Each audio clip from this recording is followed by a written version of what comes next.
अब उमेर हुँदै आएपछि त्यस्तै हुन्छ कि कति वर्ष भयो भर्खर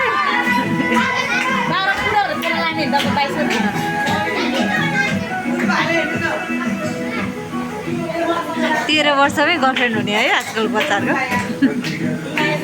चिलेले चाहिँ मनपर्छ रे म त मन पर्दैन त्यो केटीलाई थर्काइदिनु न मम्मी थर्काइदिनु न भन्छ थर्काइदिनु रे मैले